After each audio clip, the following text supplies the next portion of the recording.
Hey everyone, आज हम class 6 Hindi Malhar part 1 मातृभूमि के मल्टीपल चॉइस क्वेश्चन को यहाँ पर कवर करने वाले हैं। ये एमसीक्यू एग्ज़ाम्स के पॉइंट ऑफ व्यू से बहुत ज़्यादा इम्पोर्टेंट होते हैं। अगर आप इस चैप्टर से रिलेटेड बाकी वीडियोस भी देखना चाहते हैं तो लिंक आपको डिस्क्रिप्शन बॉक्स में मिल जाएगा, आप वहाँ जाकर उन्हें देख सकते हैं। तो स्टार्ट करते हैं स्टूडेंट्स हम अपने इन मल्टीपल चॉइस प्रश्न उत्तर को। तो इस वीडियो का एक पार्ट और है, यानी कि एमसीक्यू से रिलेटेड एक पार्ट और है, आप उसे भी जाकर ज़रूर देखिए। तो पहला प्रश्न है, आकाश को कौन चूमता है? तो राइट ऑप्शन होगा हिमालय। हिमालय जो है वो आकाश को चूमता है, यानी कि कहने का मतलब ये है कि जो हिमालय की चोटियां हैं वो इतनी ज़्यादा ऊंची ऊंची है कि देखने पे ऐसा लगता है कि वो आकाश को ही छू रही हैं, उसको चूम रही हैं। तो इसी वजह से कहा गया कि आकाश को हिमालय की चोटियाँ चूमती हैं। तो नेक्स्ट प्रश्न है, मलय पवन किस दिशा से आती है? तो मलय पवन क्या है? ये है ठंडी खुशबूदार हवा, इसी हवा को मलय पवन कहा गया है। तो मलय पवन जो है दक्षिण दिशा से आती है। तो दक्षिण दिशा से जब हवा चलती है तो ये बड़ी ही ठंडी होती है, खुशबूदार होती है, और इसी वजह से इसका नाम क्या है? मलय पवन है। अगर आपसे प्रश्न पूछा जाता है कि मलय पवन से क्या तात्पर्य है, तो आप यही कहेंगे कि ये हवा दक्षिण दिशा से आती है और उसके साथ साथ ही इस हवा में एक ठंडक होती है और एक खुशबू होती है, इसी वजह से इसको मलय पवन कहा जाता है।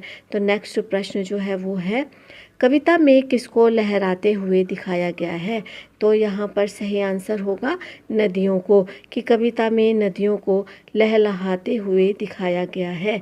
तो नेक्स्ट प्रश्न है, भारत को कर्म भूमि क्यों कहा गया है? तो राइट ऑप्शन होगा क्योंकि यहाँ लोग कड़ी मेहनत करते हैं।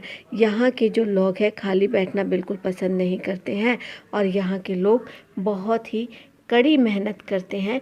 और कड़ी मेहनत यानी कि अगर हमारे देश के ऊपर कभी भी गलती से किसी ने टेढ़ी नज़र डाली तो हमारे देश के जो लोग हैं वो किसी भी हालत में जाकर अपने देश की रक्षा करने का एक जो मजबूती होती है वो रखते हैं। और उसके साथ साथ ही ये कर्म प्रधान देश माना जाता है, कृषि प्रधान देश माना जाता है। अपने कर्म के बल पर यहाँ के लोग जो हैं वो अपने जीवन को जीना जानते हैं। तो नेक्स्ट प्रश्न है, इस काव्यांश में किन नदियों का नाम आया है? तो राइट ऑप्शन होगा क और ख दोनों, यानी कि एक तो गंगा नदी का नाम यहाँ पर आया है और दूसरा यमुना नदी का नाम यहाँ पर आया है। तो यहाँ पर इन दोनों ही नदियों का नाम हमें देखने को मिलता है। तो नेक्स्ट प्रश्न जो है वो है, कवि भारत की प्राकृतिक सुंदरता का वर्णन कैसे करता है? तो यहाँ पर राइट ऑप्शन होगा घ उपरोक्त सभी, क्योंकि यहाँ पर जो प्राकृतिक सुंदरता का वर्णन कवि ने कैसे किया कि यहाँ पर बर्फ़ से ढकी हुई चोटियाँ हैं, हरे भरे जंगल हैं, झरने और नदियाँ हैं। इन सभी चीज़ों का जो वर्णन है कवि बड़ी ही सुंदरता के साथ करता है और भारत की खूबसूरती को पाठकों को दिखाने की कोशिश करता है। और वो बताता है कि हमारे भारत में प्राकृतिक जो सुंदरता है वो कितनी ज़्यादा भरी पड़ी है। यहाँ पर ऊंची ऊंची बर्फ़ से ढकी हुई चोटियाँ हैं, हरे भरे जंगल हैं जहाँ चिड़ियाँ चहचहाती हैं, झरने हैं, नदियाँ हैं जो कल कल कह बहती हैं और देशवासियों को ठंडा और शुद्ध जल जो है वो देती हैं और अपनी ठंडक से देश की धरती को तरोताज़ा रखती हैं। नेक्स्ट प्रश्न है, किसकी छटा को निराली बताया गया है? तो राइट ऑप्शन होगा कि नदियों की छटा को निराली बताया गया है, क्योंकि नदियाँ जो हैं उनकी छटा निराली क्यों है? क्योंकि जब ये नदियाँ पहाड़ों से गुजरती हैं, पहाड़ों से आकर जब ये मैदानी इलाकों से गुजरती हैं तो लहराती हुई चलती हैं, तो देखने में बड़ी खूबसूरत लगती हैं। इनका साफ शुद्ध जल बड़ा ही खूबसूरत लगता है और उसके साथ साथ ये भारत की धरती को उपजाऊ बनाने का कार्य भी बखूबी करती हैं। तो नेक्स्ट प्रश्न है, वंशी पुनीत गीता का क्या तात्पर्य है? तो यहाँ पर वंशी पुनीत गीता का तात्पर्य यह है कि श्री कृष्ण के बांसुरी और उनके द्वारा सुनाई गई गीता, श्री कृष्ण जी ने बांसुरी बजाई और श्री कृष्ण जी ने गीता को सुनाया। तो यहाँ पर वंशी पुनीत गीता का जो तात्पर्य यही कहा गया कि श्री कृष्ण जी की बांसुरी और दूसरे उनकी द्वारा सुनाई गई गीता। गीता जो है भारत का एक प्रसिद्ध ग्रंथ माना जाता है। तो बढ़ते हैं नेक्स्ट प्रश्न की तरफ। तो नेक्स्ट प्रश्न है, कवि अपनी भूमि को कैसे बताता है? तो यहाँ पर राइट ऑप्शन होगा का और खा दोनों, कि कवि ने भारत की भूमि को एक तो पुण्य भूमि बताया और दूसरे उसे स्वर्ण भूमि बताया। पुण्य भूमि इसलिए बताया क्योंकि भारत में धार्मिक जो परंपराएं हैं उनका बखूबी निर्वाह किया जाता है।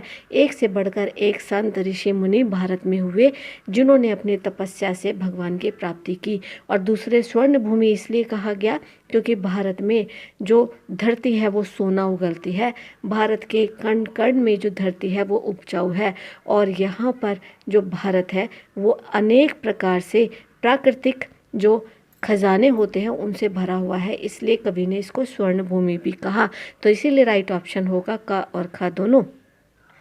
नेक्स्ट प्रश्न है, प्रस्तुत पाठ मातृभूमि किसके द्वारा रचित किया गया है? तो जो पाठ है मातृभूमि, ये सोहन लाल द्विवेदी जी के द्वारा लिखा गया। सोहन लाल द्विवेदी जी जो हैं वो हमारे भारत देश के एक जाने माने साहित्यकार कवि माने जाते हैं और इनकी जो कविताएं हैं वो बहुत ही देखने में अच्छी हैं और भारत की प्राकृतिक छटाओं को उन्होंने बखूबी पाठकों के सामने लेकर आया है। तो नेक्स्ट प्रश्न है, कौन सा शब्द पवन का पर्यायवाची नहीं है? तो पवन का मतलब होता है हवा, तो हवा यानी कि वायु का मतलब भी हवा होता है, समीर का मतलब भी हवा होता है, अनिल का मतलब भी हवा होता है। यहाँ पर अनल अनल जो शब्द है उसका जो पर्यायवाची वो हवा का नहीं होता, तो इसी वजह से यहाँ पर राइट आंसर जो होगा वो होगा अनल। अनल जो है उसको हम हवा का पर्यायवाची नहीं कह सकते। तो नेक्स्ट प्रश्न है, भारत भूमि पर किन किन महापुरुषों ने जन्म लेकर इस भूमि को कृतार्थ किया है? यहाँ पर भारत की धरती पर रामचंद्र जी ने, श्री कृष्ण जी ने, गौतम जी ने, तो इन सभी ने जो है जन्म लिया है, भारत की धरती को कृतार्थ किया है। तो नेक्स्ट प्रश्न है, गौतम बुद्ध ने इस भूमि का सुयश कैसे बढ़ाया था?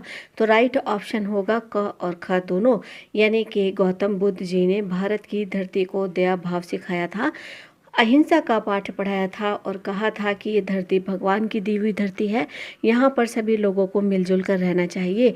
और उसके साथ साथ इन्होंने जग को दया का मार्ग भी दिखाया था। तो ये दोनों ही तरीके से गौतम बुद्ध जी ने इस धरती को का जो यश है वो बढ़ाया था। तो नेक्स्ट प्रश्न है, कवि अपनी भूमि को किन किन रूपों में देखता है? तो राइट आंसर होगा इन सभी रूपों में, यानी कि युद्ध भूमि के रूप में कवि ने इस धरती को देखा कि जब भी भारत के ऊपर आक्रमणकारियों ने जो भी आक्रमण किया तो भारत के लोगों ने उसका बड़े ही पुरजोर तरीके से उसको जवाब दिया।